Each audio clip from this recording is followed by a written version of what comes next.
Primeiramente, ontem a gente começou a falar aí sobre uma pequena lista de equipamentos de proteção, né, individual, onde a gente viu aí que a gente tem equipamentos para a cabeça, para os olhos e para a face, proteção auditiva, proteção respiratória do tronco, membros superiores, inferiores, para o corpo inteiro e também para proteção de quedas com diferença de nível, né? Então a gente pode perceber aí que quando a gente fala em proteção da cabeça, não é apenas capacete e acabou, né? A gente tem aí uma variação desse tipo de equipamento. Então a gente tem aí para riscos de origem térmica, né? Para quente, frio, riscos de origem mecânica, para riscos de origem química, origem radioativa, né? Tem essa pequena variação, tanto para capacetes, né? Para os óculos, para as viseiras, né? A gente tem essa variação aí porque esses equipamentos vão variar de acordo com o trabalho que o funcionário vai exercer, né? Então, se eu trabalho numa construção, meu capacete ele não pode ser um capacete de motoqueiro, né? Ele tem que ser um capacete que vai me proteger aí de acidentes mecânicos, ou seja, para que quando se caia alguma coisa na minha cabeça, proteja para que não corte, né? Não venha acontecer nenhum tipo de fratura, nem nada assim.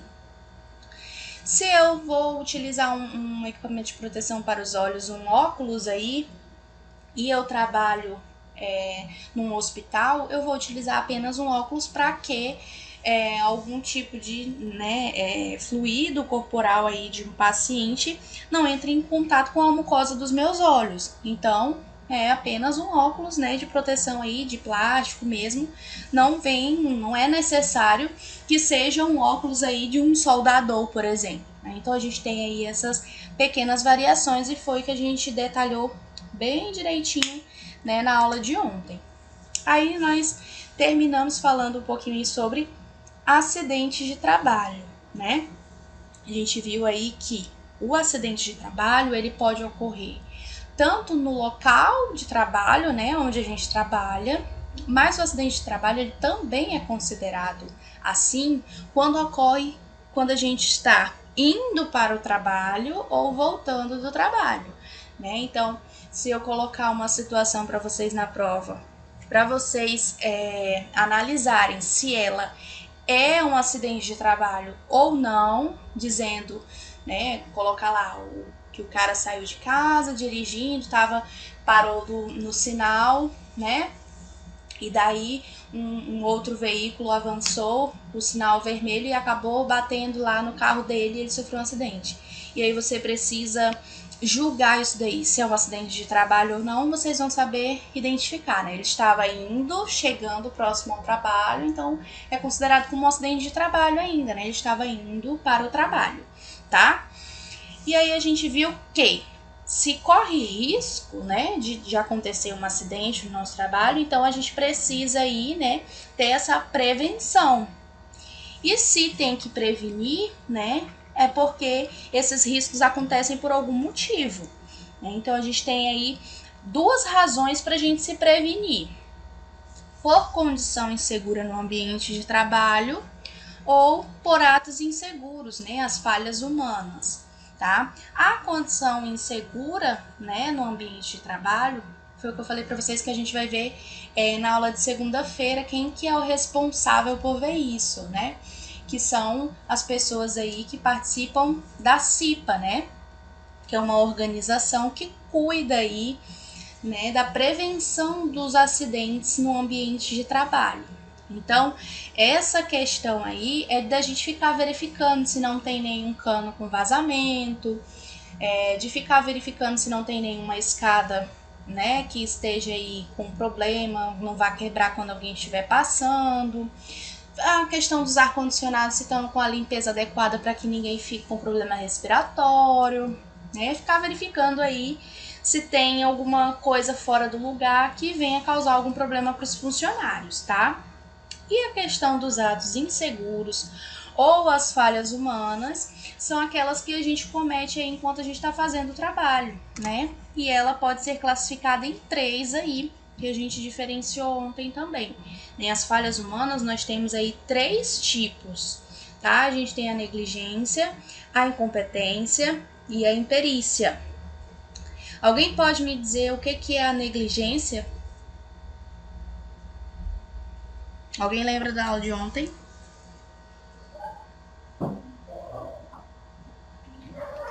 É a falta de atenção e o uso de equipamentos inadequados na realização do seu serviço. É isso. Tu tá lendo a apostila. Claro. Com quem eu tô falando? Apresente-se. Com Pedro. Com o Pedro. O Pedro não vale porque o Pedro leu a apostila. Eu queria alguém que não estivesse lendo a apostila. Pra lembrar. Então me dê um exemplo de negligência sem ser o que está na apostila. E aí? Peguei. Eu sei. Vai, diga. Por exemplo, sei lá, um médico que vai fazer uma cirurgia, um cirurgião no caso, esquece algum equipamento necessário, entendeu? Tipo um bisturi, uma gase, sei lá. Ele teve uma falta de atenção, né? Isso. Só que assim, no caso, esquecer aonde? Tu fala? Porque tu falou um cirurgião, né? Não sei, tipo, eu não sei como é que eles fazem, né? Mas tipo, você esquece de levar pra área, pro perímetro onde vai ser o ocorrido, o local lá onde vai ser a Porque cirurgia. assim, deixa eu te dizer o porquê que eu te fiz essa pergunta. Um cirurgião, ele é alguém que ele está habilitado para ele fazer aquele trabalho, certo? Sim. Então, já ficaria aí no caso de imperícia, porque ele está habilitado para fazer aquele trabalho. E se ele deixa de levar a gás, ou como tu falou assim, esquece a gás, por isso que eu perguntei, porque existem casos aí de que o médico esquece equipamentos dentro do paciente, né? Esquece uma gase, né? Esquece aí uma atadura ou alguma coisinha assim dentro do paciente, depois vai dar problemas, né? Então isso daí é a imperícia, tá? Quando alguém ele tem competência, ele estudou, ele sabe sobre aquele assunto, mas ele tá agindo de maneira errada ali, é a imperícia, porque ele tem competência, mas ele tá fazendo errado, tá? A negligência, né, é a questão da gente fazer assim, não por intenção, é falta de atenção, né? Por exemplo, quando o exemplo que tem aí na apostila é acender o cigarro no local onde tem material inflamável. É uma questão assim de que tu não tá nem se tocando, sabe? É uma coisa assim, meio que, né? É uma coisa óbvia, né? Sim. Como no caso de você, a gente tá lá no posto de gasolina, tá lá escrito, né, que a gente tem que desligar o motor quando a gente for abastecer. Quando a gente chega no posto e abastece com o carro ligado, né, ou a moto, sei lá, a gente tá agindo com negligência, porque né, a falta de atenção, de prestar atenção que lá tá escrito que tem que desligar, né? Então essa aí é a pequena diferença, tá? A incompetência, já falou de negligência e imperícia, e a incompetência, ela vai se diferenciar aí da imperícia, porque na imperícia, o cara, ele sabe o que ele tá fazendo, né? Ele tem capacidade, ele estudou, né? Ele é habilitado para realizar aquele trabalho. Já a incompetência é uma pessoa aí que ela não conhece, né? Ela não tem estudo, ela não sabe sobre aquilo. É o mesmo que uma pessoa que, no caso aqui do exemplo que eu deixei na apostila para vocês, de uma pessoa que não sabe nem trocar uma lâmpada e aí queima o chuveiro e vai lá atrás de tentar consertar o chuveiro. Vai dar certo? Não vai, né? É a questão da incompetência. Então, uma pessoa ser incompetente, né, é uma pessoa que não sabe, não tem conhecimento sobre determinado trabalho e vai tentar realizar, tá?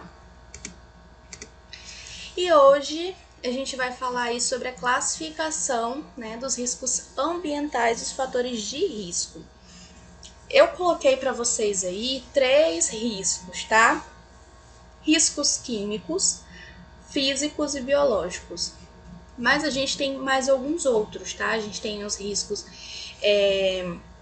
além dos químicos, físicos e biológicos, a gente tem os ergonômicos, né? Que como eu falei para vocês, a gente vai ver mais na frente em outras disciplinas, a gente vai ampliar aí o nosso conhecimento sobre essa área aí de riscos, tá? De fatores de risco. Por enquanto a gente vai ficar aqui nos químicos, físicos e biológicos. Mais na frente eu acho que a gente dá uma pincelada na apostila que a gente vai falar um pouquinho mais sobre os outros tipos de risco, tá? Então a gente tem os químicos. Os riscos químicos são aqueles que são causados, né, por substâncias químicas. Então ela pode ser em forma de vapor, né, em forma de gases, de poeira, de fumaça, de neblina, tá? Então são produtos químicos que possam, né, trazer aí algum tipo de risco para nossa saúde, né? E em especial para a nossa saúde respiratória, né? Em especial estou falando, tá? Aí a gente tem os riscos físicos, né? Que é causado aí por intercâmbio da energia entre o homem e o ambiente. O que seria, né? A gente tem aí ruído, calor, frio, umidade, né? Vibração. Então aí, quando eu gosto de usar o exemplo dos carinhas que ficam lá no aeroporto, né? Sinalizando para os aviões. Ele utiliza lá os protetores auriculares, né? Por conta do barulho que o avião faz. Então, se ele não utilizar aquilo lá, ele corre o risco físico aí, né? O ruído que o avião faz, né? Ele fica correndo o risco aí de perder a audição, de prejudicar a audição dele, né? Então aí é um exemplo de risco físico, tá? E a gente tem os riscos biológicos. Os riscos biológicos, além da questão da radiação, né? Que vocês vão estar expostos também, é um dos riscos que a gente fica muito exposto no ambiente hospitalar, tá? São aqueles causados por agentes infecciosos, né? A gente tem aí os fungos. Tem alguém com o microfone ligado, aí vai ficar aparecendo na gravação, tá? Pessoal.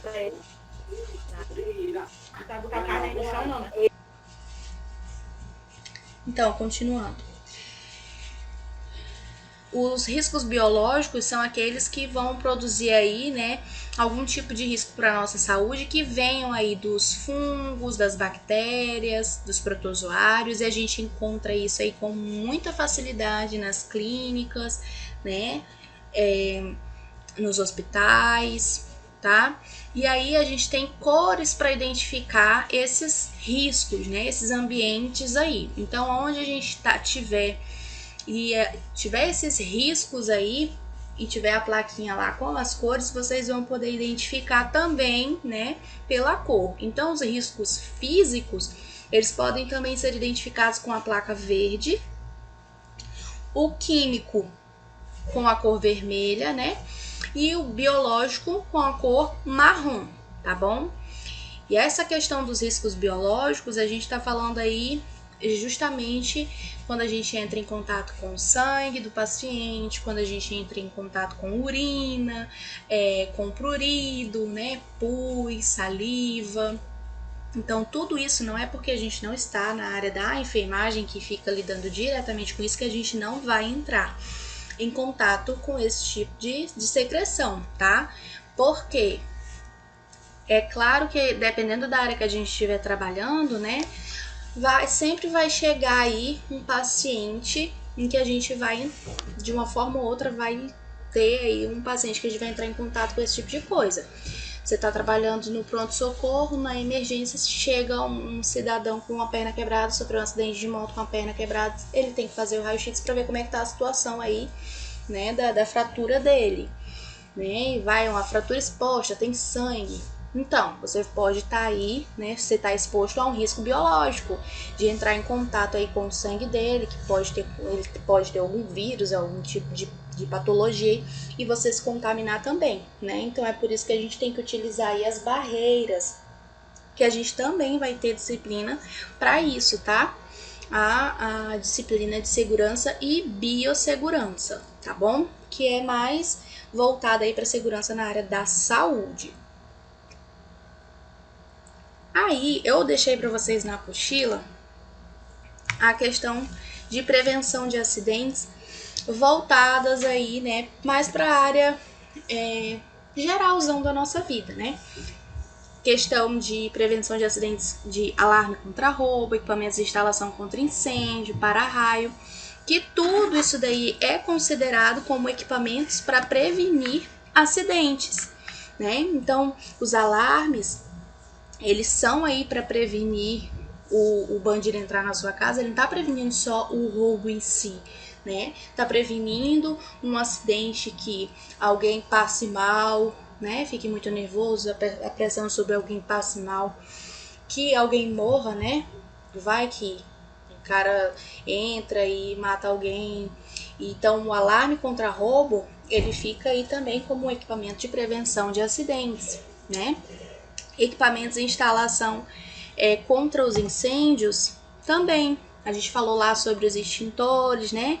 As mangueiras internas contra incêndio, tá?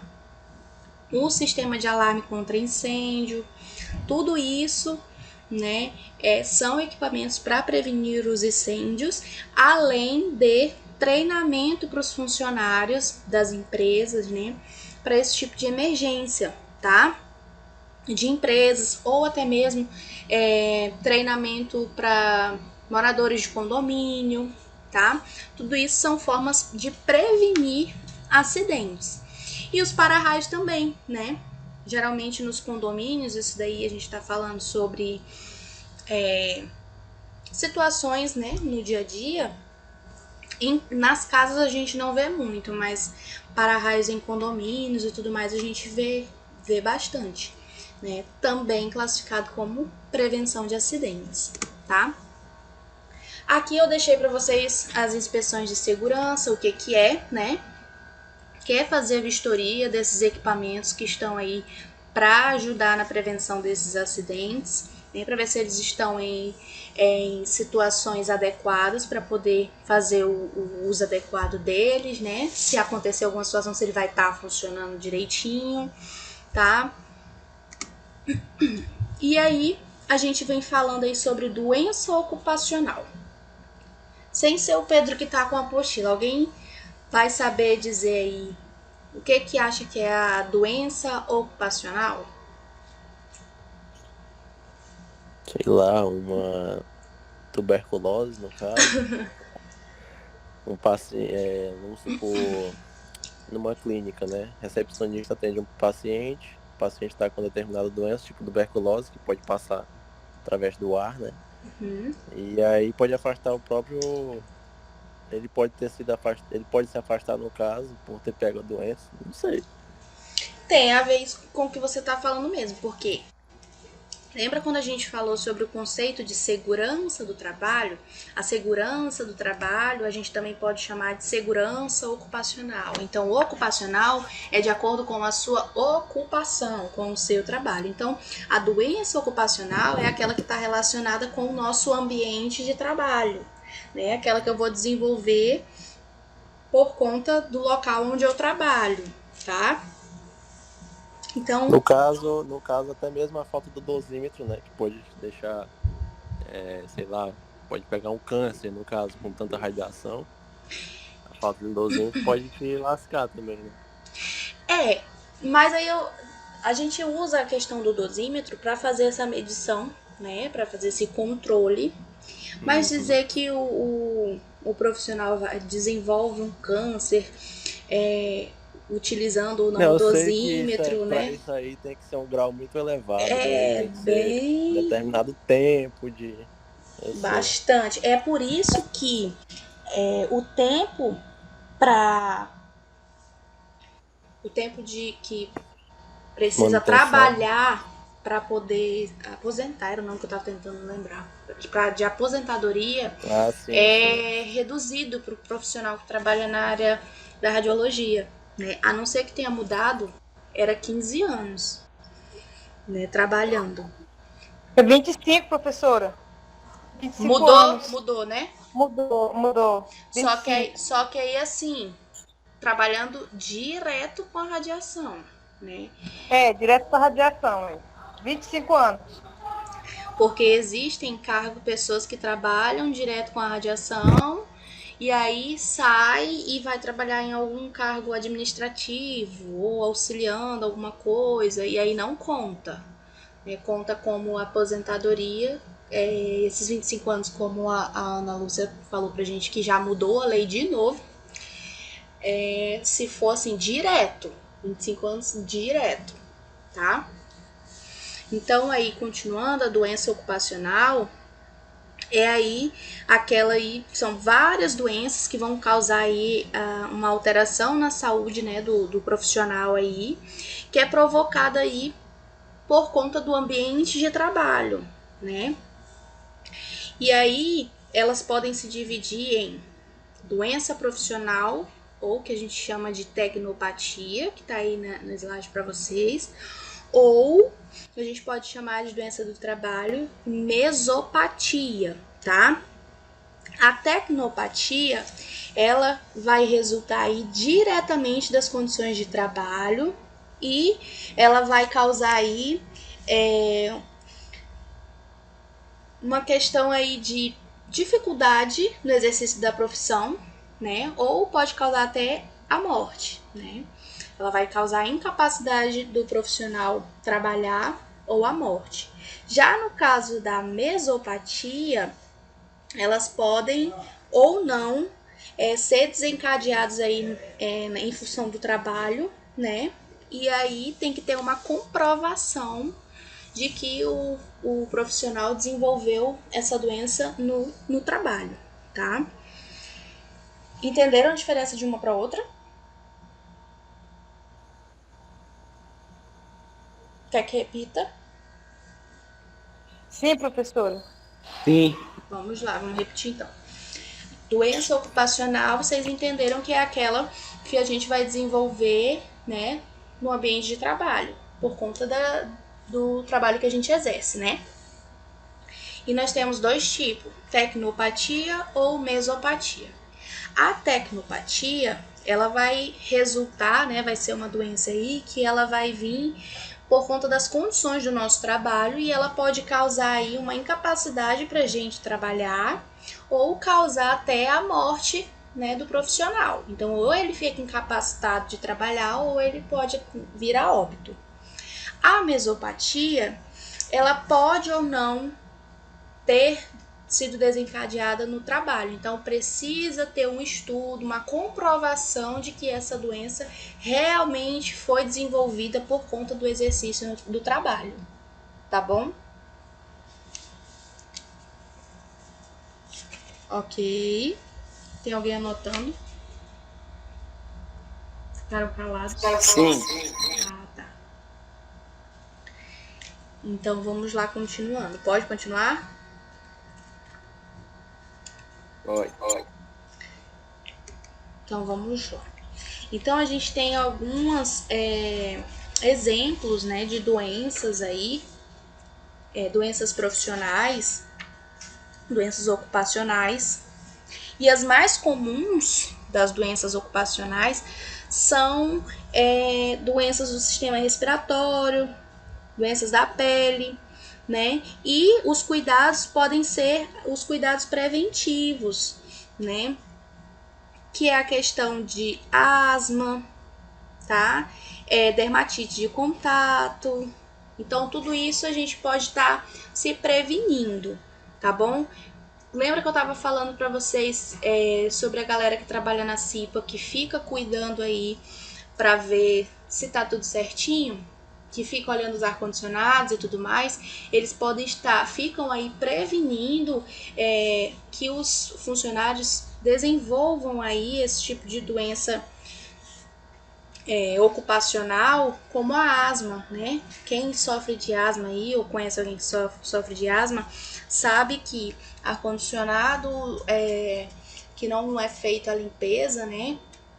É veneno, dá problema respiratório, tosse e alergia é a maior coisa, né? Então, no Brasil, a doença ocupacional ela é comparada aí ao acidente de trabalho, né? Então, se o funcionário desencadeia aí uma doença ocupacional, ela tem o mesmo direito, o mesmo benefício que um profissional que sofre um acidente de trabalho, tá? E nós temos aí na tela para vocês alguns exemplos de doença profissional, tá? Lesão por esforço repetitivo, LER. Alguém sabe o que é isso?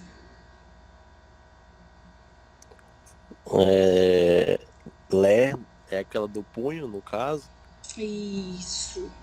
Quem trabalha digitando demais, né?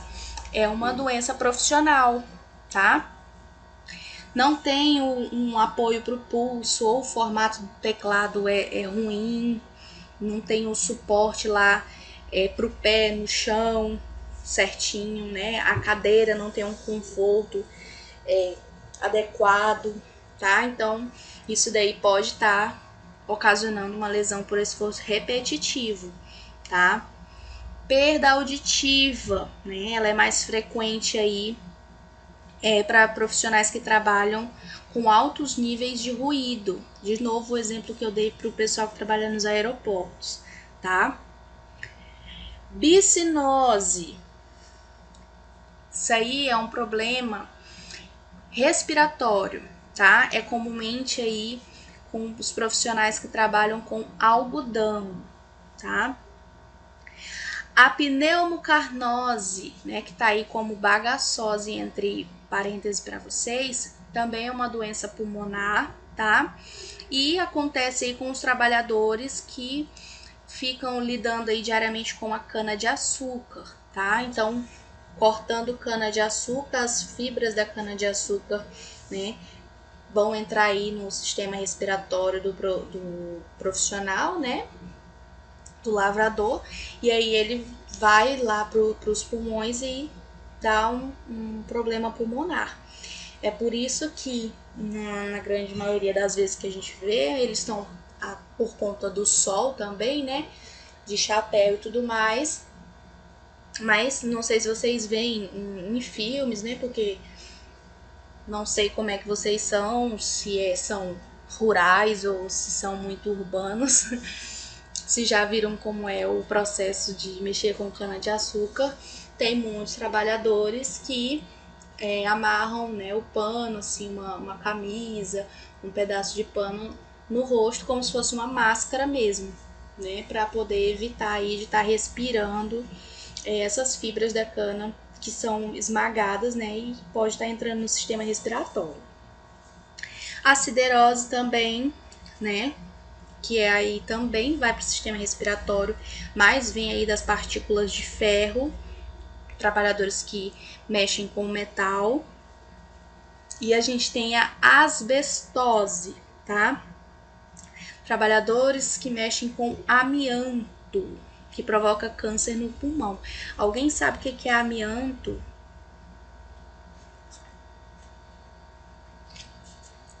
Não. Ninguém? Gente, responde tipo sim, não, nunca ouvi falar. Ouvi falar. Só repete o nome aí de novo para mim, por favor. Amianto. Não, sei não. Não. Não. Ninguém chuta o que é amianto. Um trabalhador que possa entrar em contato com É amianto. uma fibra mineral. Como? Uma fibra mineral. Não.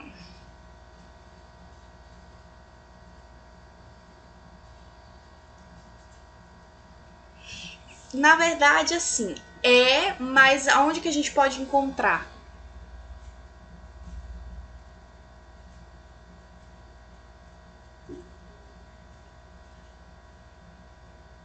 Porque assim, isso tá mais perto do que a gente imagina.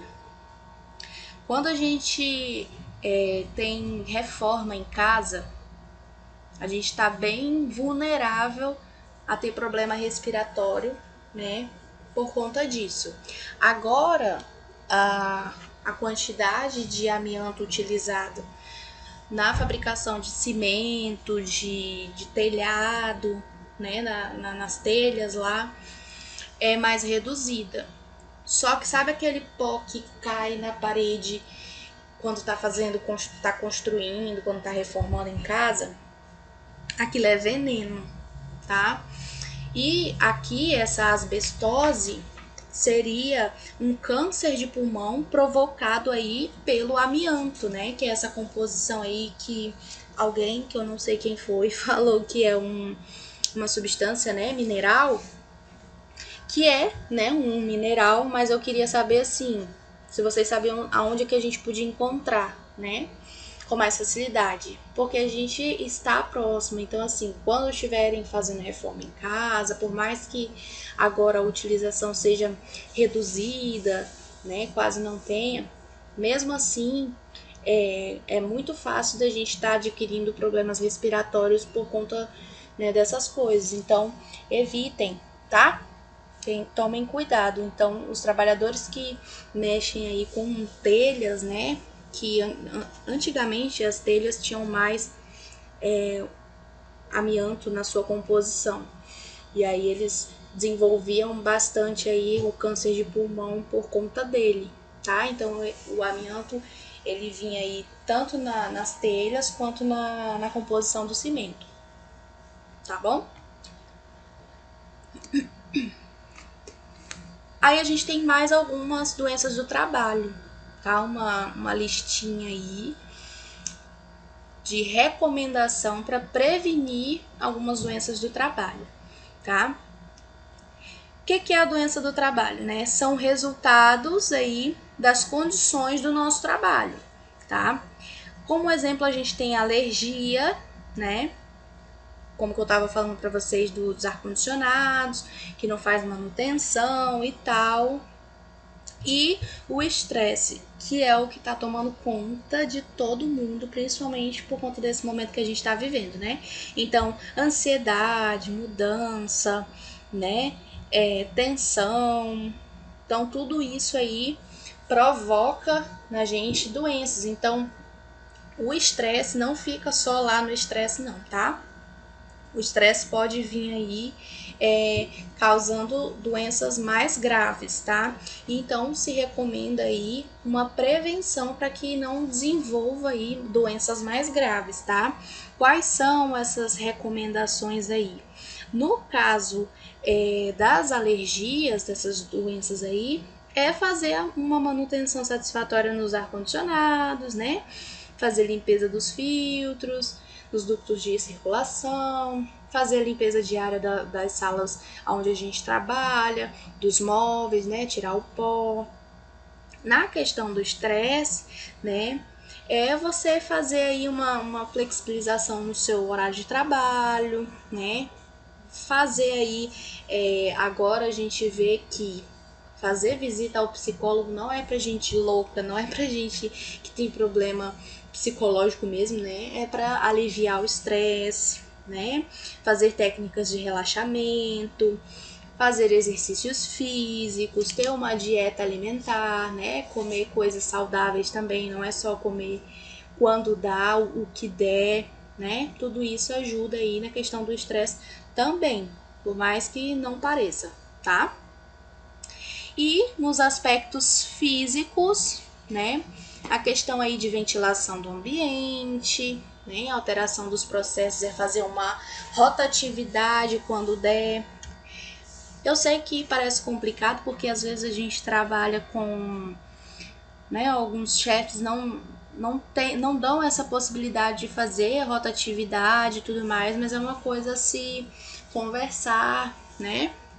porque uma equipe organizada e saudável trabalha muito melhor, né?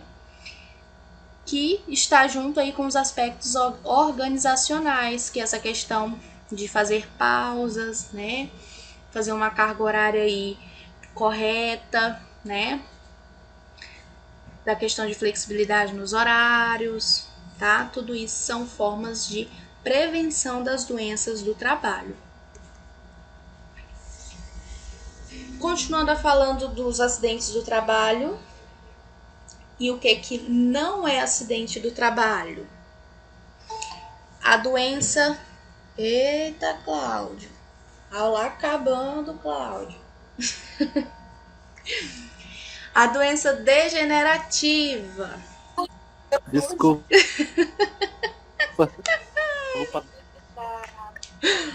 Gente, eu tô falando assim com o Cláudio, mas é porque eu já conheço ele, tá? Eu já puxo a orelha dele faz dias. Então, não são consideradas doenças, acidentes de trabalho, aliás, doenças degenerativas, né? Inerentes a grupos etários, doenças que não produzem capacidade laborativas, doenças endêmicas, né?